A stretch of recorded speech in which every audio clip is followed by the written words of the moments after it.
अनेक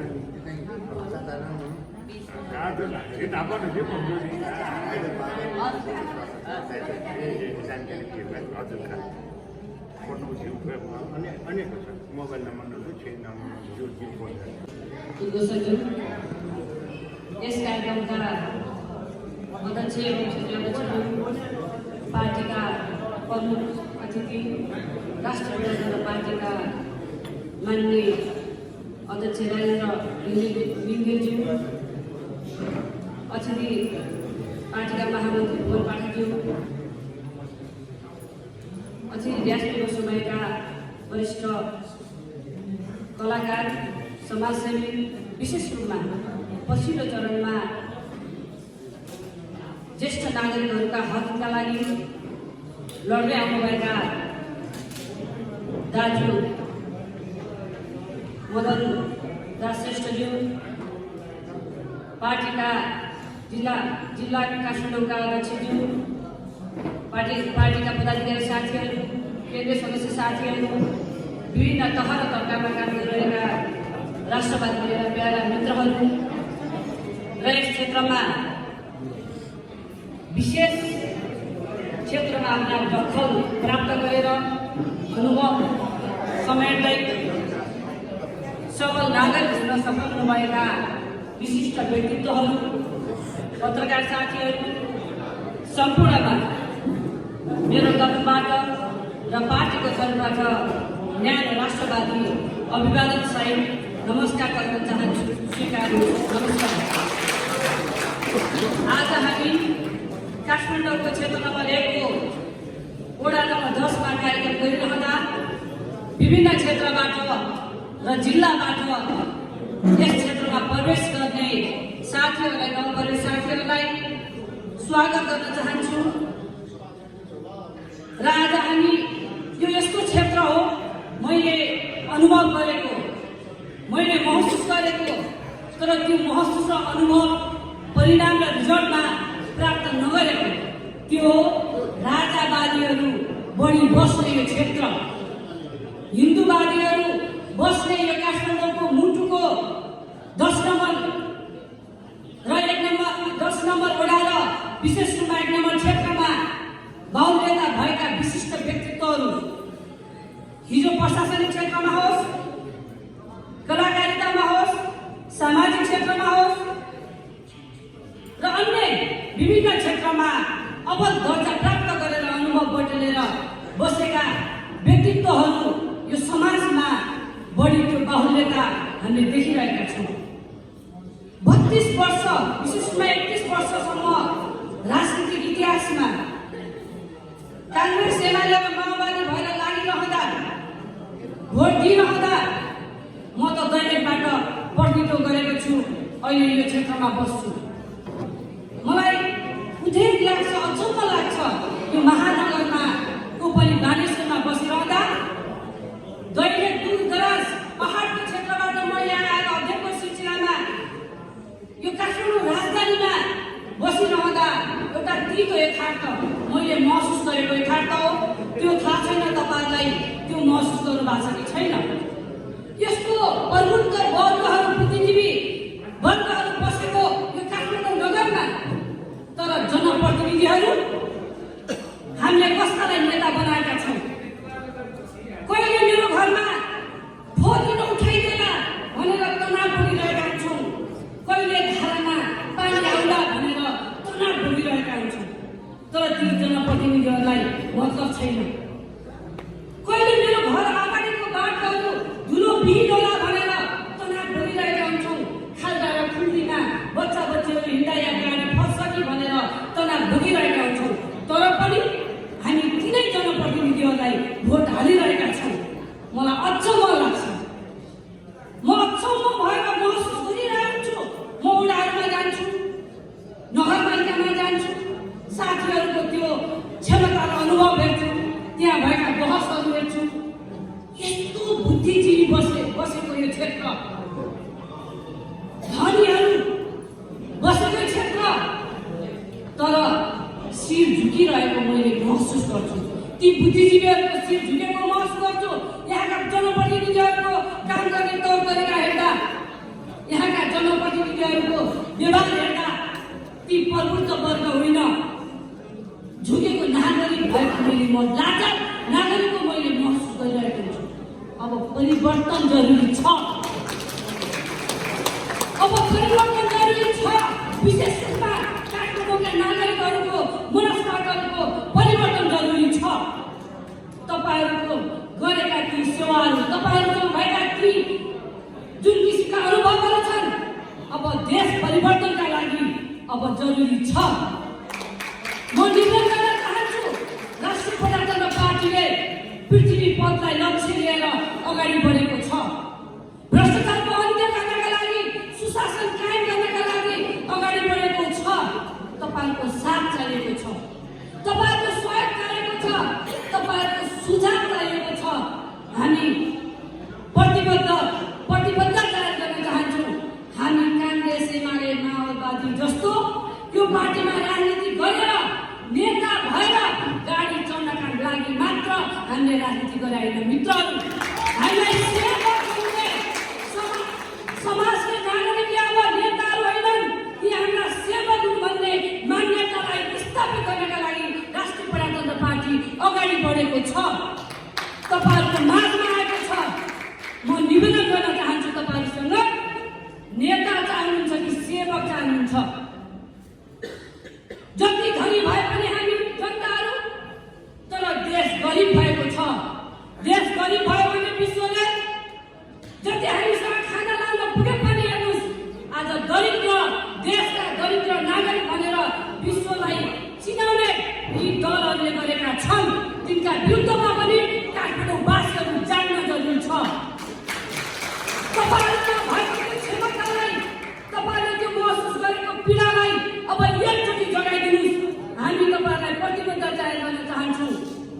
हामी वीर गोर्खालीहरू, स्वाभिमान नेपालीहरू, स्वतन्त्रता नेपालीहरू कहिले पनि कसैसँग नझुक्ने, हामीहरूलाई सहयोग गर्ने भावना भएका हिन्दूवादी नेपालीहरू, सनातन धर्म संस्कृतिबाट धनी भएका हामी नेपालीहरू, हामी गरिब र दरिद्र होइनौँ। हाम्रो संस्कारमा अरूलाई सहयोग गर्ने संस्कारले गर्दा हामी त्यो क्षमता, हामीसँग भएका देशभित्र भएका स्रोत र साधनलाई प्रयोग गरेर, जनताहरूका सिप र अनुभवलाई प्रयोग गरेर स्वाधीन अर्थतन्त्र निर्माण गरेर स्वाभिमान बलियो अर्थतन्त्र भएको सर्वसत्ता सम्पन्न नागरिक हामी नागरिकले बनाउनका लागि राष्ट्रिय प्रजातन्त्र पार्टी यो अभियान अगाडि बढाएको छ। काठमाडौँवासीहरूसँग विशेष रूपले तपाईँहरूको साथ हामी खोजिरहेका छौँ। एकचोटि हेर्नुहोस्, पटक पटक तपाईँहरूले काङ्ग्रेस, एमाले, माओवादीलाई हेर्नुभयो। हामीलाई 10-20 वर्ष होइन, 20 वर्ष होइन, 30 वर्ष हामीलाई चाहिँदैन। 5 वर्ष मात्र तपाईँहरूले हामीलाई साथ दिनुहोस्।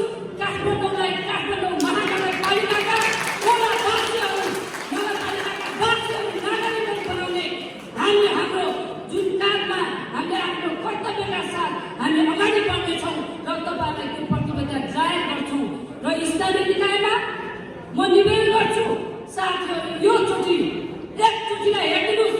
हलोलाई भोट दिएर, तपाईँहरूको सेवक भएको पार्टीलाई भोट दिएर, नागरिक बनाउने पार्टीलाई भोट दिएर, शिक्षालाई निःशुल्क, स्वास्थ्यलाई निःशुल्क, रोजगारी सिर्जना गर्ने प्रतिबद्ध भएको पार्टीलाई, सुशासन कायम गर्ने पार्टीलाई एकचोटिलाई भोट दिनुहोस्। अनि तपाईँहरूले हेर्नुहोस् कस्तो देश निर्माण हुँदो रहेछ, कस्तो समाज निर्माण हुँदो रहेछ, कस्ता नागरिक हुँदो रहेछौँ। यिनीहरूले हामीलाई दिएका पहिचानहरू, माग्ने दरिद्र भनेका पहिचानहरूलाई अन्त्य गर्ने हामीले प्रण गर्दछौँ। यति भन्दै फेरि पनि यहाँका प्रमुख व्यक्तिहरू, नागरिक समाजका व्यक्तिहरू, विशेष रूपमा युवाहरूलाई मेरो निवेदन गरेछ, अब सुत्ने बेला होइन, उठ्ने बेला भएको छ, उठ्नुहोस्। उठ्ने बेला भएको छ, जाग्नुहोस्। र अब यही बेला धक्का दिने हो। एक भोट नदिएर, एक भोट राष्ट्रिय प्रजातन्त्र पार्टीको हलो चिन्हमा दिएर अब एकचोटि नयाँ पहिचान सहितको देश बनाउनका लागि जोडिनुहोस् भन्ने आह्वान गर्दै तपाईँहरू मात्र बिदा हुन्छु। जय राष्ट्र, जय जनता, नमस्कार। धन्यवाद जयन्तजी। यस कार्यक्रमका सभापतिज्यू, महामन्त्रीजीहरू, पार्टीका पदाधिकारी सदस्य साथीहरू, उपस्थित अत्यन्तै प्यारा आमा बुबा दिदीबहिनी तथा दाजुभाइहरू, पत्रकार साथीहरू, अन्य उपस्थित भद्र महिला तथा सज्जनवृन्द, आजको बिहान हामीलाई सुन्न, भेट्न र पार्टी प्रवेश गर्न अथवा हामीप्रति ऐक्यबद्धता व्यक्त गर्न उपस्थित सबैलाई म आफ्नो तर्फबाट र पार्टीको तर्फबाट समेत प्रभातकालीन अभिवादन व्यक्त गर्न चाहन्छु।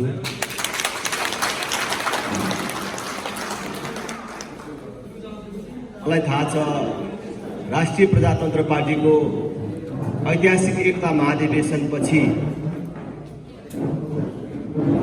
राष्ट्रिय प्रजातन्त्र पार्टीका प्रति एउटा नयाँ आशा र विश्वासको सिर्जना भएको छ। हामी पनि यो एकता महाधिवेशनपछि जनताका त्यही आशा र विश्वासलाई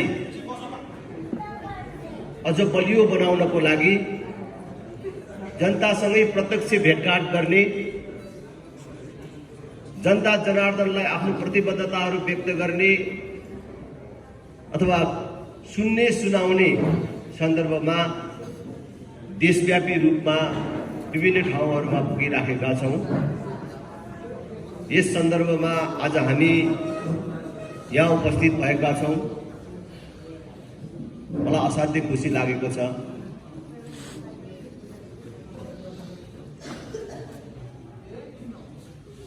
मदन दाईदेखि लिएर मैले थुप्रै विशिष्ट व्यक्तित्वहरू देखिराखेको छु। तपाईहरु सबको उपस्थितिले म थप उत्साहित छु। नवप्रवेशी सबैलाई बधाई भन्न चाहन्छु, शुभकामना भन्न चाहन्छु, तपाईहरु सबको हार्दिक स्वागत गर्न चाहन्छु। मैले जहाँ जाँदा पनि नवप्रवेशीहरूलाई भन्ने गरेको छु, राष्ट्रिय प्रजातन्त्र पार्टीमा लाग्ने भनेको केवल कुनै एउटा राजनीतिक पार्टीमा लाग्ने कुरा मात्र होइन। राष्ट्रिय प्रजातन्त्र पार्टीमा लाग्ने भनेको देश र धर्म जोगाउने अभियानमा सहभागी हुने भन्ने कुरा पनि हो। त्यसकारण एउटा सामान्य राजनीतिक पार्टी भन्दा माथि देश र धर्म जोगाउने अभियानमा लाग्ने मानिसहरू जसले जीवनको कुनै क्षण र कुनै दिन पश्चाताप गर्नु पर्दैन।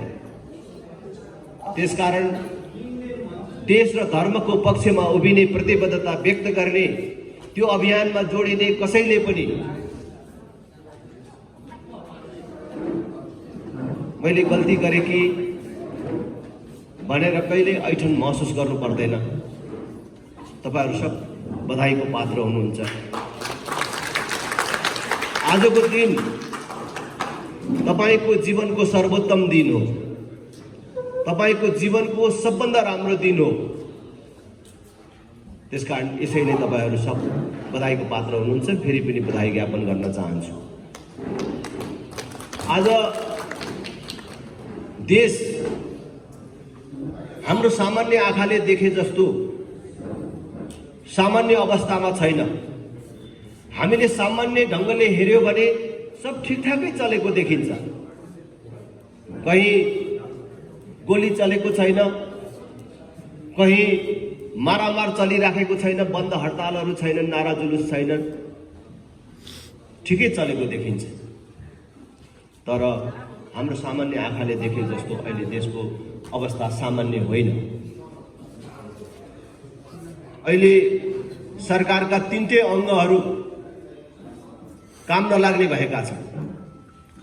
मैले नेपाली कांग्रेसको महाधिवेशनमा शुभकामना दिने क्रममा पनि भनेको थिएँ कि अदालत अदालत जस्तो छैन,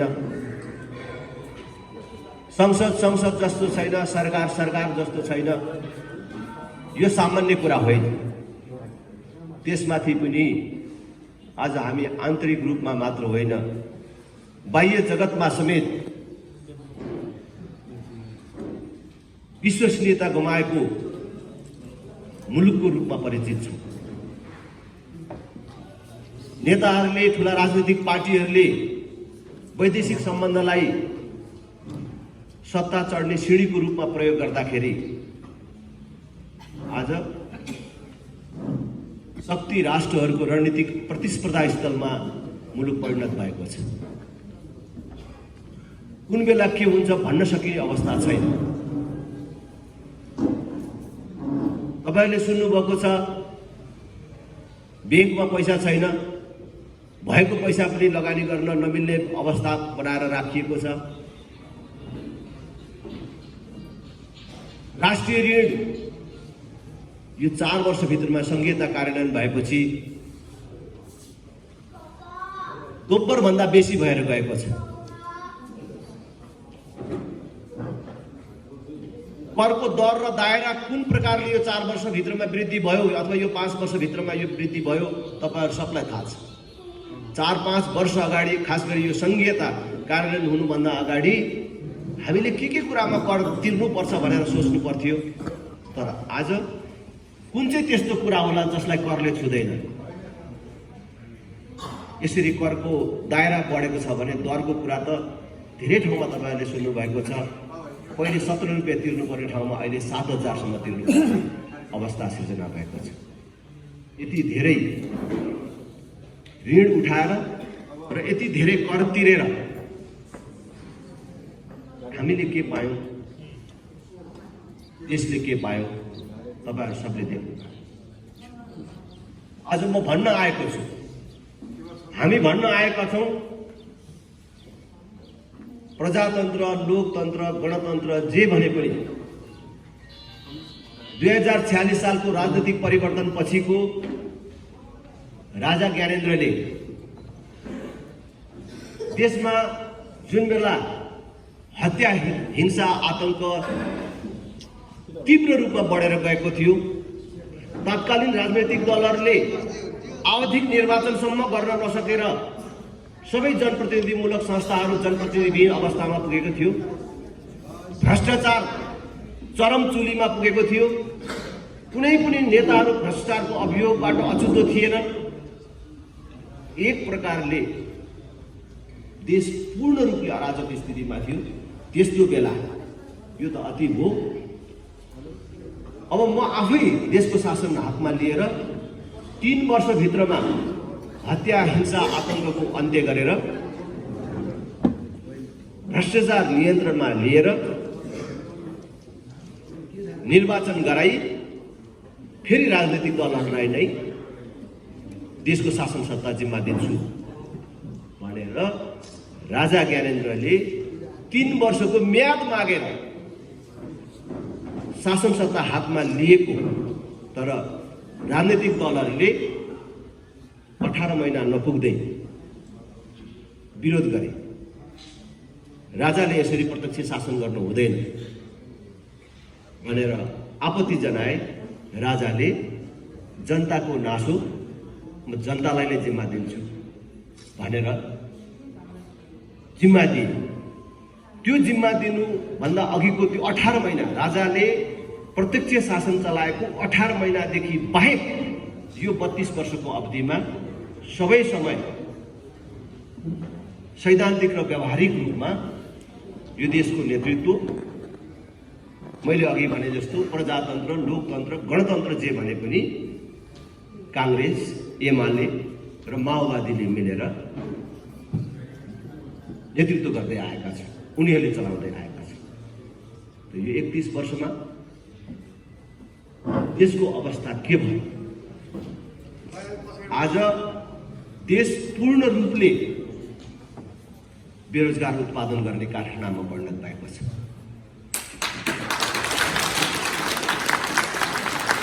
कुन देशको जनसङ्ख्या 3 करोड पुगेको छैन भनेर भनिन्छ, त्यो देशको 50 लाख भन्दा बेसी युवाहरू वैदेशिक रोजगारीमा छन्। त 18 वर्ष उमेर पुरा गरेको, 50 वर्ष ननागेको, डाक्टरले जाँच्दाखेरि शरीरमा कुनै पनि प्रकारको रोग नदेखिने बलिया युवाहरू जति अरबको मरुभूमि र मलेसियाको जङ्गलमा धेरै पैसा कमाउनु होइन, केवल परिवार पाल्नको लागि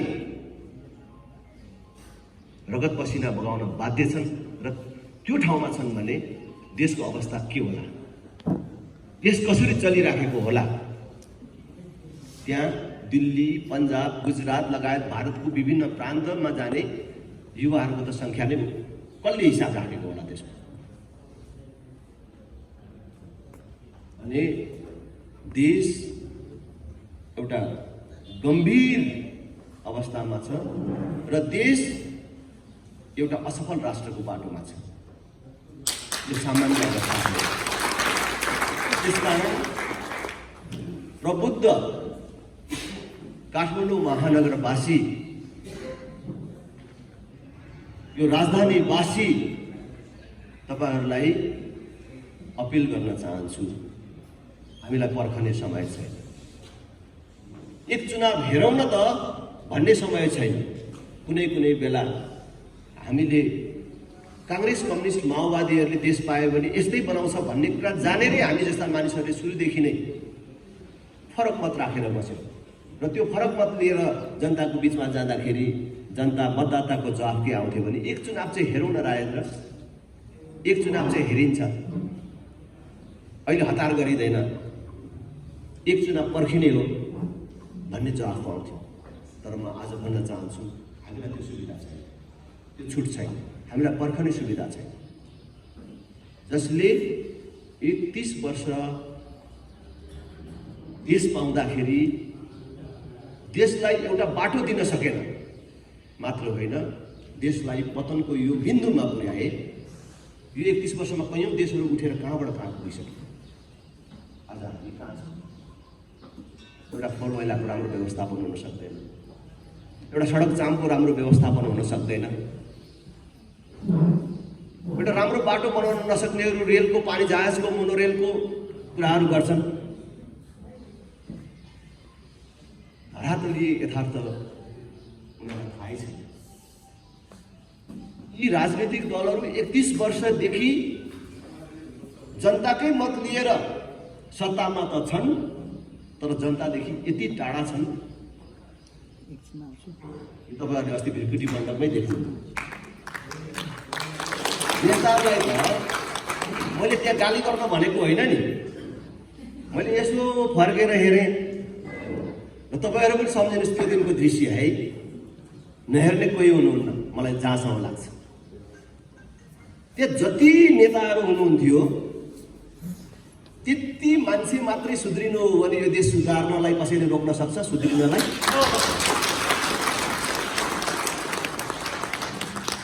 उहाँहरू त्यो 4-5 जना मान्छे सुध्रिनु हो भने न कुनै जुलुस गर्नुपर्छ, न कुनै आन्दोलन गर्नुपर्छ, रगत बगाउनु पर्ने, रेलिङ भत्काउनु पर्ने, के कामै गर्नु पर्दैन।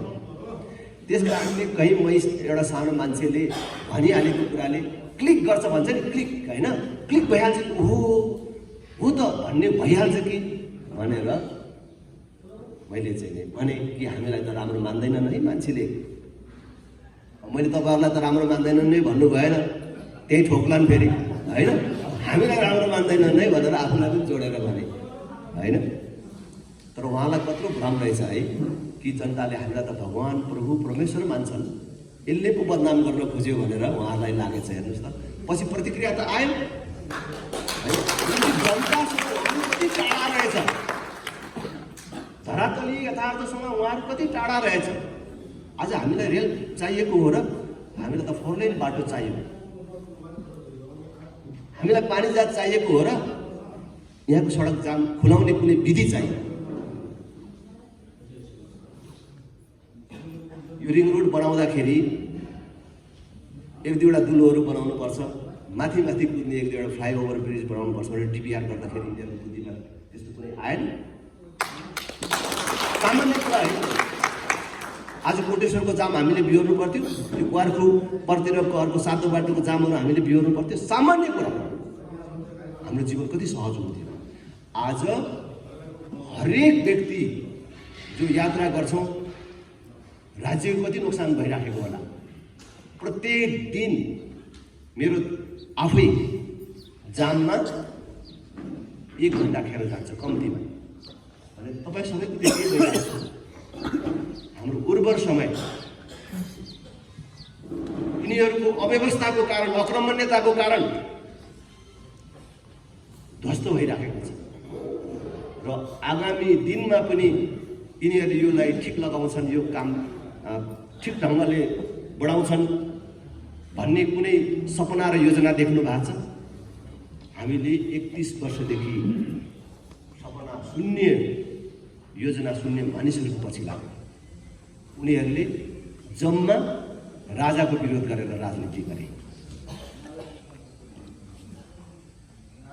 आज राज संस्था नभएको 15 वर्ष हो।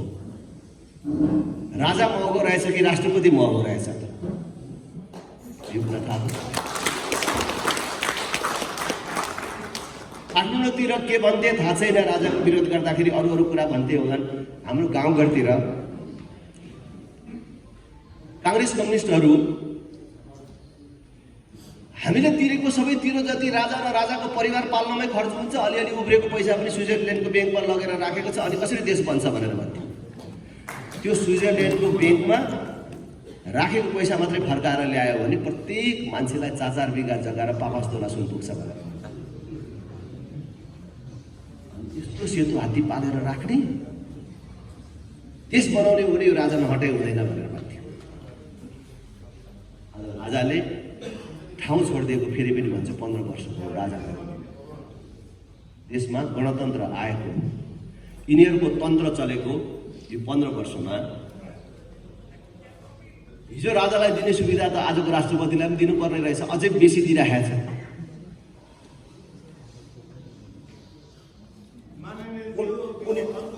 उनीहरूले यही वर्षमा जुन बेला देशमा गणतन्त्र घोषणा भयो त्यसै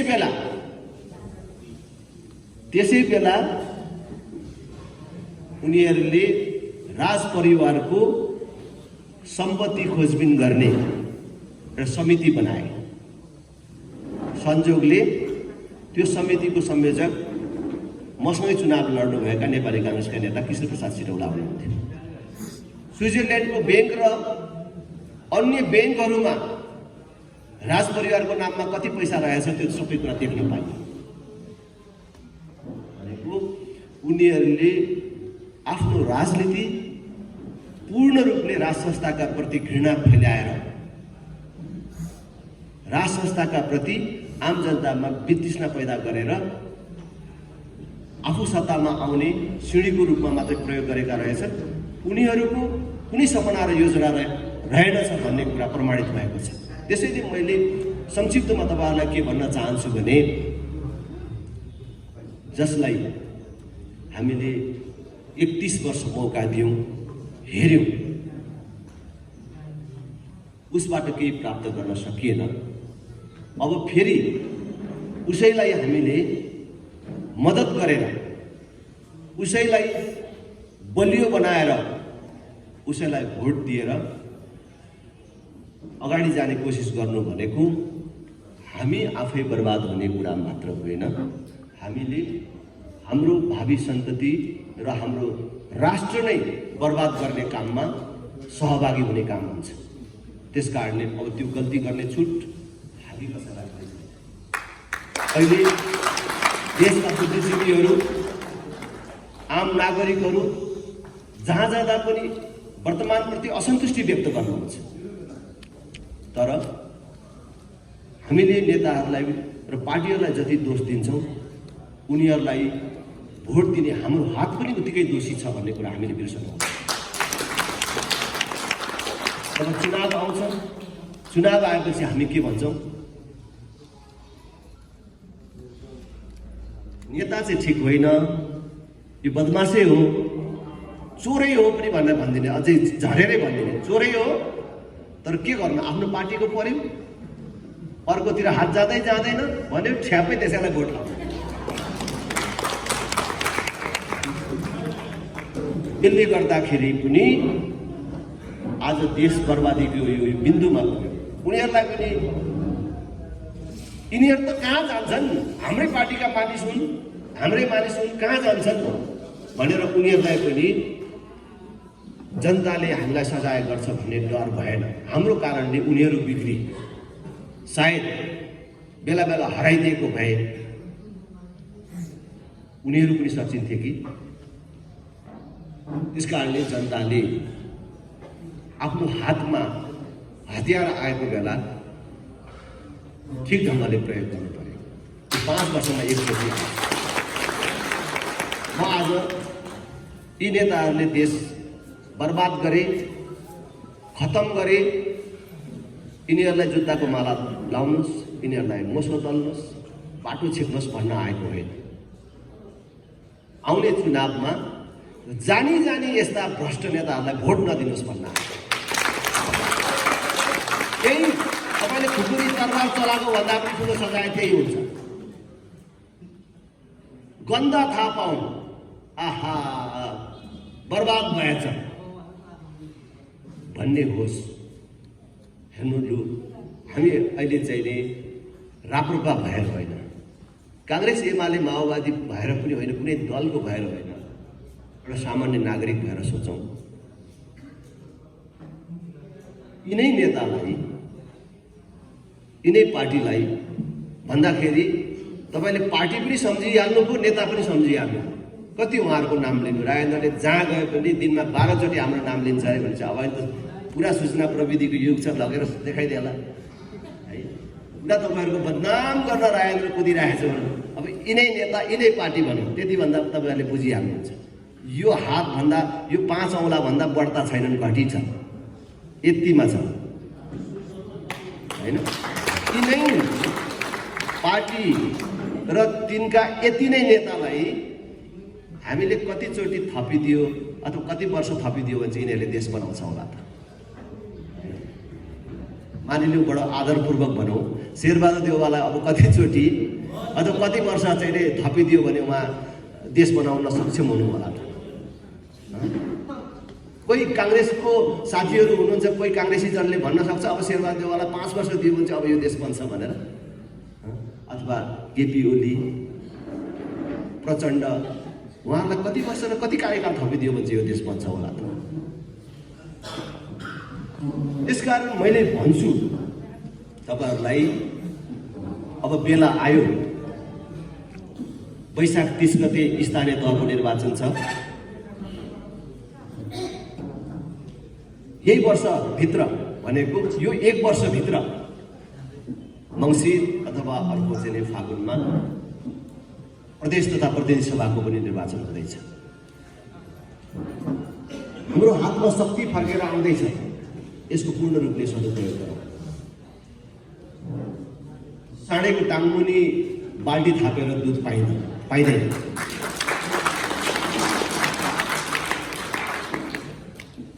साँडेको टाङमुनि बाल्टी लगेर गएर साँडेले दुध दिएन भनेर साँडेलाई फका फका सुमसुम्या त बाबु भनेर छोरालाई सगाई मागेर सुमसुम्याउँदा दुध दिन्छ र दिँदैन।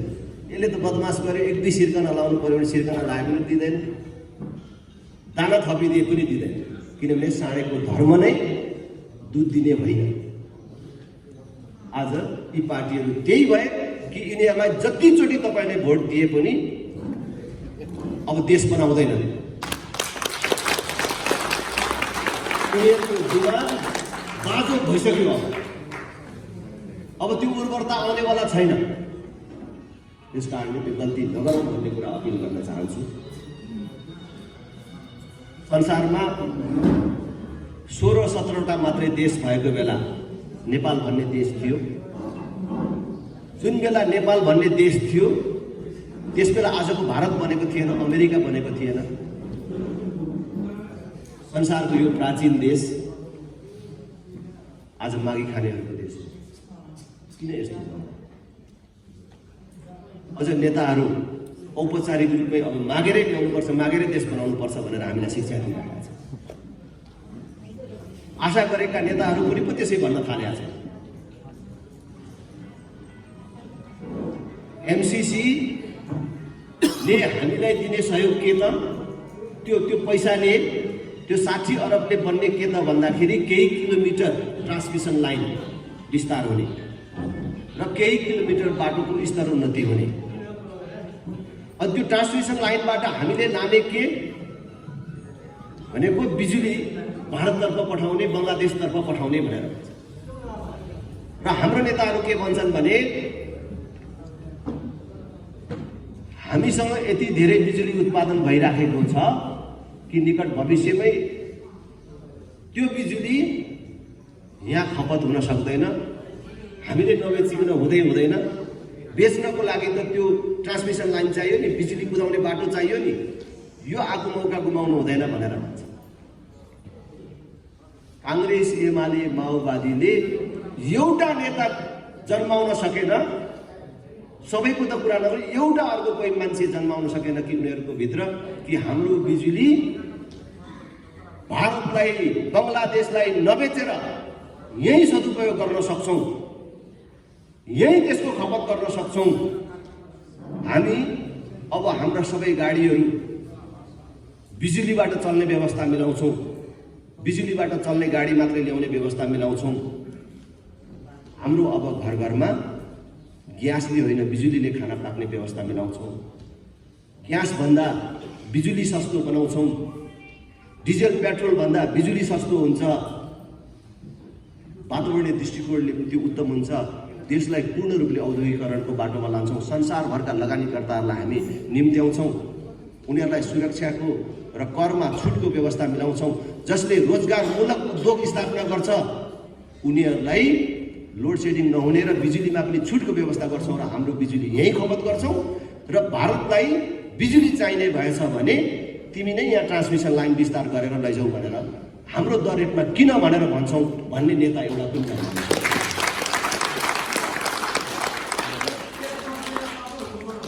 त्यसकारण मैले फेरि तपाईँलाई दोहोऱ्याएर भन्छु, अब हामीलाई पर्खने छुट र सुविधा छैन। मलाई थाहा छ हाम्रो पार्टीको एकता महाधिवेशनपछि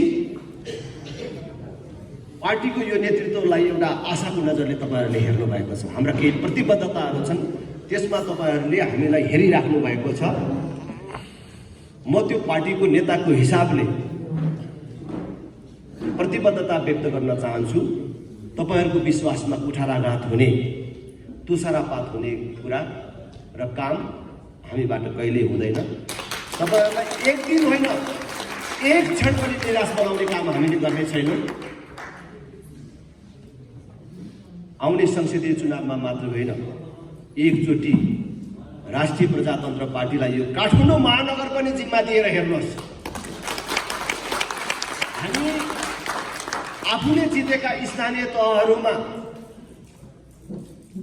काम गरेर यिनीहरूले पुरै देश पायो भने कस्तो देश बनाउने रहेछ भन्ने कुरा तिनै स्थानीय तहहरूमा काम गरेर देखाउने योजनाका साथ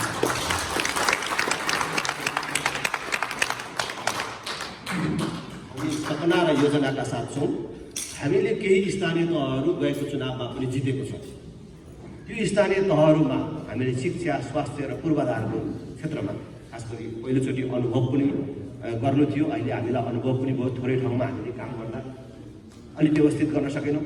तर पनि राष्ट्रिय प्रजातन्त्र पार्टीले पाएका ठाउँहरूमा शिक्षा, स्वास्थ्य र पूर्वाधारको दृष्टिकोणले ती ठाउँहरू र महिला सशक्तिकरणका दृष्टिकोणले नमुना लायक काम भएका छन्। आज नेपालगञ्ज महानगरपालिका राष्ट्रिय प्रजातन्त्र पार्टीले चुनाव जितेको ठाउँ हेर्न गए हुन्छ। 5 वर्ष अगाडिको नेपालगञ्जको नक्सा मगाउनुहोस् र अहिलेको त्यहाँको अवस्था। मैले जितेका साना साना गाउँपालिकाहरू छन्, हामीले 12 कक्षासम्म निःशुल्क गरेका छौँ। सबै विद्यालयमा कम्प्युटर शिक्षा अनिवार्य गरेका छौँ। स्वास्थ्यको क्षेत्रमा पनि अभूतपूर्व परिवर्तन भएको छ। हामीले पूर्वाधार विकासमा सिङ्गो क्षेत्रमा कालोपत्रे सडक कस्तो हुन्छ भनेर हेर्नको लागि कि बिहारमा भन्ने सहर पर्थ्यो कि बिहार जानु पर्थ्यो। पुरानो भदरपुरमा सानो टाटा टुटी थियो, तर आज कालोपत्रे सडकले नछेको कुनै वडा छैन। प्रत्येक घर आज यातायातको पहुँचमा पुगेको छ। त्यसकारण एकचोटि स्थानीय तहदेखि नै राष्ट्रिय प्रजातन्त्र पार्टीलाई मद्दत गर्न